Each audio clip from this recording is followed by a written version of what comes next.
Kamu terlalu takut membuka mata. Kamu mengecek dahimu dan suhumu terasa normal. Semua tanda-tanda vital sepertinya oke, tapi saat membuka mata lagi, kamu sadar ini bukan prank. Segalanya hitam putih. Kamu melihat ikan masmu dan sadar sekarang tidak bisa menyebutnya ikan mas lagi. Kamu hanya menatap benda berbentuk ikan melayang-layang di ruang hampa. Apartemenmu yang dulu dihias warna-warni, kini hanya tinggal bentuk dan pola hitam putih. Tapi setidaknya, sofa motif zebra itu masih kelihatan bagus.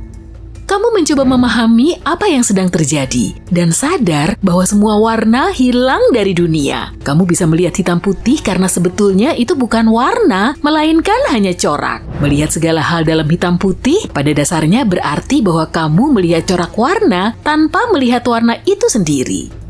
Kamu mengecek dunia luar, semua orang sedang panik dan saling bertabrakan. Mengemudi, khususnya, menjadi sulit saat kita tidak bisa melihat rentang warna yang normal. Di lampu lalu lintas, orang harus mengecek posisi lampu yang menyala agar tahu kapan mereka harus berhenti atau jalan.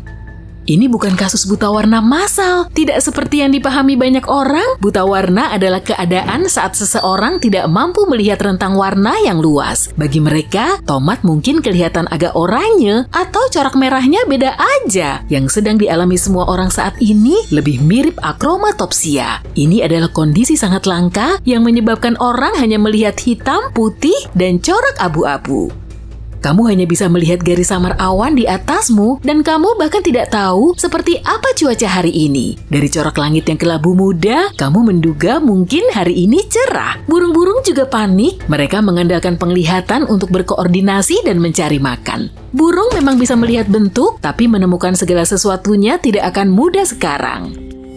Di apartemen, kamu bercermin dan melihat dirimu dalam hitam putih, atau lebih tepatnya, beragam corak kelabu. Kamu mengecek HP dan melihat semua orang sedang minta tolong dan penasaran dengan apa yang terjadi. Dunia yang dikenal semua orang kini hilang. Sekarang, semua orang hidup dalam film zaman dulu.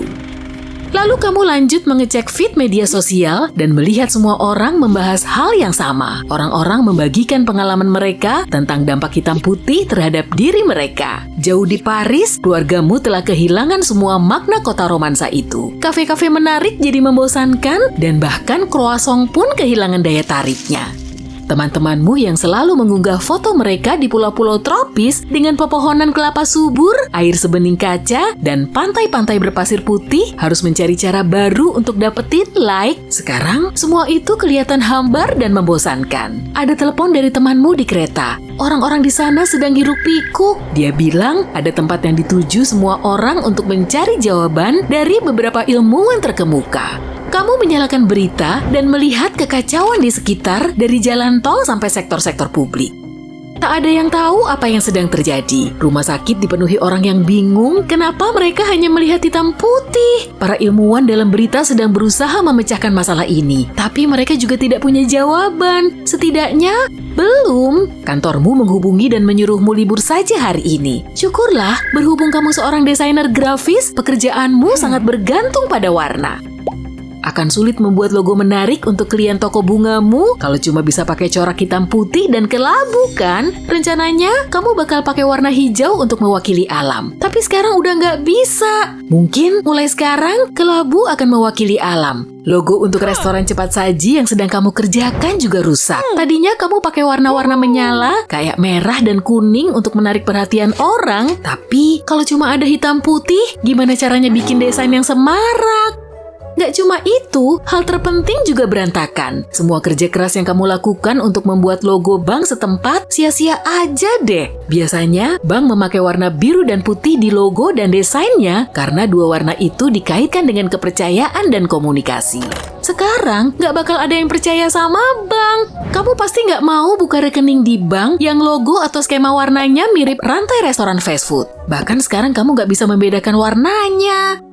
Secara kultural, warna-warna telah tertanam dalam benak kita selama berabad-abad. Kita pakai pakaian hitam saat menghadiri pemakaman sebagai penghormatan dan rasa bela sungkawa. Tapi, kamu tidak bisa pakai gaun putih di pesta pernikahan kecuali kamu mempelai wanitanya. Warna ungu dipakai anggota kerajaan beribu-ribu tahun lalu dan sekarang pun masih mewakili mereka. Tapi ada hal-hal lain yang lebih penting untuk diperhatikan selain logo. Setelah mematikan TV, kamu naik mobil dan pergi. Tapi sebelum itu kamu mencari pakaian.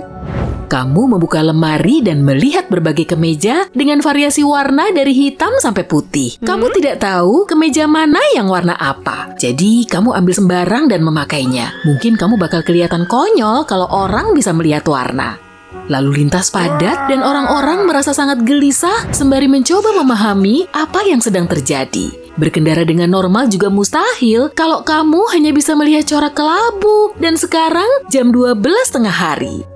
Tapi apa yang terjadi saat matahari terbenam? Atau malam, kamu berpacu melawan waktu, tapi lalu lintas tak tertahankan. Di radio, orang-orang berusaha mengemukakan berbagai alasan kenapa hal ini terjadi.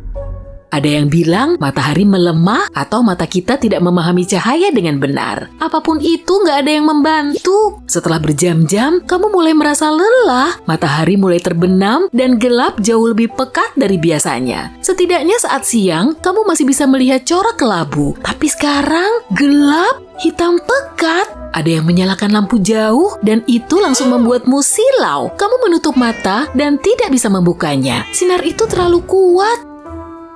Seluruh dunia dalam keadaan kacau. Semua bisnis berhenti mendadak. Ekspor impor mustahil dilakukan karena sekarang perjalanan udara dan laut menjadi lebih berbahaya. Begitu sampai di tempat tujuan, kamu dikelilingi oleh ribuan orang yang sedang berusaha memahami semuanya. Tapi nggak ada gunanya. Para ilmuwan genius pun tidak punya jawaban atas apapun. 1 tahun kemudian, sepertinya umat manusia sudah cukup terbiasa melihat segalanya dalam hitam putih. Dunia bahkan lebih tenang seperti ini. Bisnis juga berangsur bangkit dan orang-orang sudah punya rutinitas lagi. Sedang kamu masih bekerja sebagai desainer grafis. Hanya saja kali ini fokusmu ada pada bentuk dan ukuran, bukan skema warna dan palet. Aktivitas dunia berlangsung di siang hari, tidak ada orang yang mau mengambil risiko keluar malam. Pergi makan malam pakai pakaian fancy sekarang sudah ditinggalkan. Waktu keluar paling lambat yang masih nyaman bagi siapa saja adalah sesaat sebelum matahari terbenam. Dunia telah beradaptasi dengan skema hitam putih yang baru dengan memasang label pada apa saja. Lampu lalu lintas sekarang menyala dalam bentuk huruf-huruf besar, jalan dan berhenti. Sekarang kamu selalu memakai kacamata hitam. Kacamata ini didesain oleh para ilmuwan untuk membantu orang melihat berbagai corak kelabu dengan lebih baik dan melindungi mata dari silaunya sinar. Tapi sayangnya, ini tidak mengembalikan warna. Ya, setidaknya kamu jadi punya gaya baru. Hari ini kamu libur dan kamu menyalakan radio. Industri perfilman berada di titik terendah karena film-film sekarang jadi seperti film tahun 50-an. Orang lebih suka mendengarkan musik dibanding menonton film hitam putih. Seperti kehidupan sehari-hari mereka. Rasa makanan tidak berubah, tapi makan hamburger dengan milkshake abu-abu bikin makan jadi kurang seru. Tertukar antara garam dan lada juga jadi lebih sering, dan terutama antara garam dengan gula. Aku benci kalau itu terjadi.